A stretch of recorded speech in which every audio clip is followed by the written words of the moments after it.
Alright, you saw the title and you know what it is. Today we're doing a toasted coconut wine. I'm using coconuts for this. I'm using these young coconuts, this fresh young coconut, as well as this I guess adult coconut, mature coconut, just like your regular coconut. The young coconuts are good because they're supposed to have a lot more water content, and that's what we're after here. We're after the liquid after all, so hopefully this works out. I've never actually used one of these before, drinking one of these before. I'm hoping I have enough here. I got 6 of them. I guess we'll see if that's going to be enough to fill up our little half-gallon fermenter here, which I'm just sanitizing here, as always. Now, I'm hoping opening these things won't be too much of a challenge. I watched a quick video about the proper way to do this. I'm supposed to just kind of cut away the husk, kind of this outer white part, to expose the more firm center here, and then use the sharp corner of my knife to bash a little circular path around the top, essentially creating sort of like a lid. And I should be able to just kind of stick my knife in and pry it open. We'll see if that's fruitful.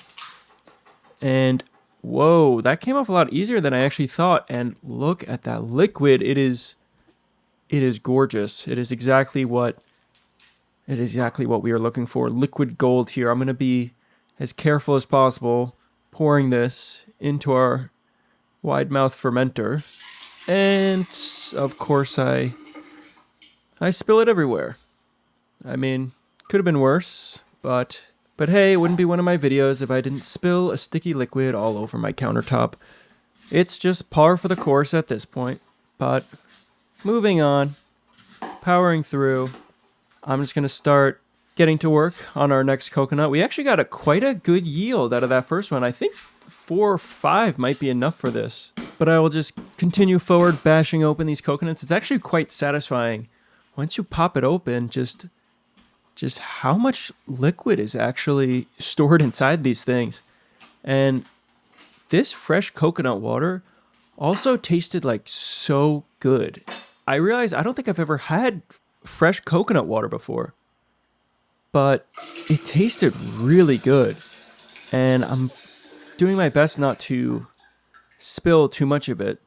Although that one was just shameful with the amount of waste there ending up on my counter. But I don't know if it reads too well on camera, but this coconut water gets a slightly pink hue.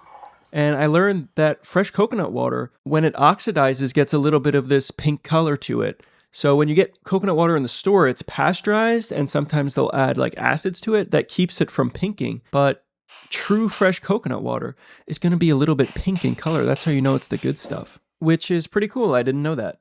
I also got this mature coconut, and I am just bashing it with a hammer here because I am after a little piece of the shell. My idea here is, instead of adding something like an oak to try to add tannin and add maybe like a little bit of a barrel age flavor profile, I thought it might be a good idea to take a little bit of the coconut shell, bake it in the oven, and add that to our wine to try to impart some tannin or some smoky or some complex flavors.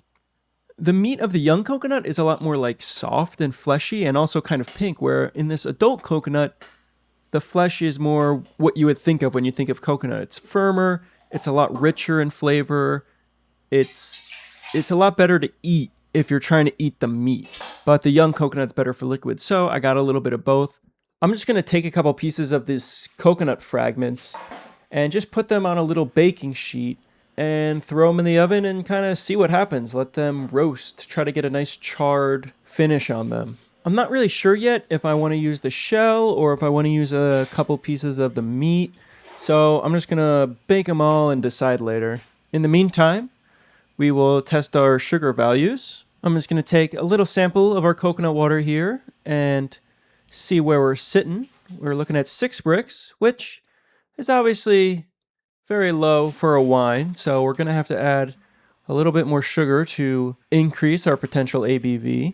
For that, I'm using white sugar because I think if I tried honey or something else, it's just going to overpower. Coconut is such a subtle flavor that I think anything besides just a pretty neutral flavor is gonna be too much and overpower it. So I'm gonna take it easy and just add a little bit of white sugar here, cane sugar, and I'm gonna try to bring us up to about around a 20% sugar concentration. We're aiming for about 20 Brix. So to do that, I'm gonna add about 320 grams of sugar to this half-gallon jar. And hopefully that is going to be enough. I'm also going to test our pH to see what acidity we're working with. And it's looking pretty green. We're looking at a 5.5-ish, which is just a little bit high. For wine, generally, I like to have it at around 4.5 or just below it. The wine yeast prefers a slightly acidic environment. It also helps deter certain bad bacteria and things from growing. So to do that, I'm going to add a couple of freshly squeezed limes here. I'm going to add, I think just about 2 limes will be enough to drop our pH just that one point that we need. The process of fermentation is also going to create a little bit more acidity and also generally drops you down about a point or a half point depending on where your starting acidity is at. But as long as we're under 4.5 by the end of the fermentation, we should be good. And I think lime will also complement the coconut flavor in a way that I think will be pretty nice and hopefully won't be overpowering. Now it is time to mix. This is already looking very full, so mixing is going to be a little tough. I usually like to have the fermenter about half full for this step because it makes the mixing process a lot easier. It also helps us oxygenate, which is also essential at this point to introduce as much oxygen into our must as possible, since the yeast is going to need that oxygen in order to develop a colony and reproduce fruitfully. After the fermentation process has begun, that's when you're going to want to restrict the exposure of oxygen, because at that point, oxygen is going to feed what's called acetobacters, which is a bacteria that likes to turn your alcohol into vinegar. Now that our must is looking pretty much homogeneous, we can test the acidity again, which is reading about 4.25, which is perfect. And we can also test our sugar levels again. I'm using a refractometer, but feel free to use a hydrometer or whatever you got to test your sugar levels. And we are reading 21 Brix, which will work just fine for us. We're pretty much done. I'm going to go check on our little coconut pieces here that have been charring in the oven, and they're actually smelling really good. This little piece of coconut meat that is just burnt to a crisp just smells amazing. It smells exactly like the flavor that I want for this wine. It's kind of got this nutty, sweet, sort of caramelized aroma that just, to me, tastes like toasted coconut. So I think this is going to be the winner. I think I might just put in this little piece. I'm afraid to do too much and have it just taste like a weird burnt flavor. So I'm going to play it safe and just do like this little piece and see what that gets us. Our jar was looking a little too full, so I just had to pour a little out, give us a little more room to add our yeast and add our little coconut piece and make sure this whole thing doesn't blow up into my airlock as soon as fermentation kicks off. I'm going to pretty unceremoniously just throw in this little piece of charred coconut, and boom. I think we're ready to add our yeast. For that, I'm using a K1 V1116 and adding about a third of a packet to this little bowl here. And that should be plenty for our little half-gallon fermentation that is about to be underway. I am going to just gently sprinkle it into our fermenter here. And now that our yeast is added, there is potential for this whole jar to explode. So I must add a lid that has a little hole in it in order to let the CO2 out. We also don't want to let anything in, so I'm also going to be adding an airlock to make sure we don't have any unwanted oxygen introduced into our brew. This is a little water lock that I filled with some sanitizer solution to make sure that little bugs and stuff don't try to swim up through our water. And boom, we are done. I'm going to let this just ferment for the next few weeks. Let our little yeast colony do what they do, kick some butt, eat all that sugar, convert it into some precious alcohol. And while we wait, it is also a good time for me to ask you guys to subscribe if you haven't already, and if you like the videos. It really helps the channel. And so it's been about 6 weeks, and our yeast are done, and we are looking very clear. That little piece of coconut seems to have sunk to the bottom, which is actually ideal because when things float, things tend to grow on top of floating objects. So it's actually perfect it sank. And it also looks like we caught a little fruit fly that tried to swim into our airlock. So if you needed a reason or proof as to why you should put sanitizer fluid into your airlock, there you go. To help me with siphoning this, I'm going to be using just this little cylindrical mesh that fits perfectly in the top of this jar. It's actually made for like coffee, I'm pretty sure, like a cold brew, but I find it's really good for this type of thing where I can put it into my wine and it keeps the end of my siphon just barely off the bottom of the fermenter. And so it's perfect that I don't accidentally hit this little piece of coconut or create too much turbulence and agitate my lees. And I can just put the end of my auto siphon inside of there. It keeps me kind of at the perfect height, and I can pump in peace without having to think too much about disturbing my lees or sucking up any larger objects into my siphon and clogging it or disrupting this process. And now it's flowing, and it's looking kind of like apple juice at this point. It actually looks really good.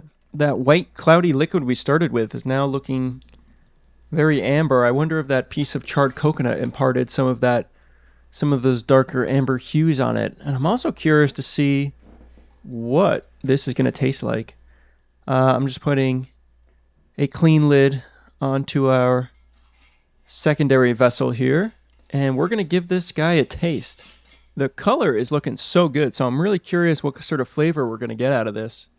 I'm using just like a sanitized turkey baster to steal a little bit of a sample and put it into this shot glass. Off the smell, I'm not getting too many coconut notes because I think it's just overpowered by the smell of alcohol.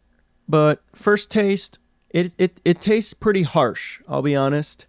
Testing a refractometer, we're confirming it did go dry, which obviously makes a lot of sense. Most of the time when things come out of primary, it's going to taste very imbalanced because there's pretty much no sweetness. There's no sugar. If the yeast did their job and ate all the sugar, there's no sweetness left. So we need to balance this. And to do that, I'm thinking of using coconut sugar to back sweeten it, because I think the coconut sugar is going to help bring back, obviously, some more coconut notes and give us that sweetness that we need to balance some of the acidity and help to mellow out some of the heat that we're getting from the alcohol.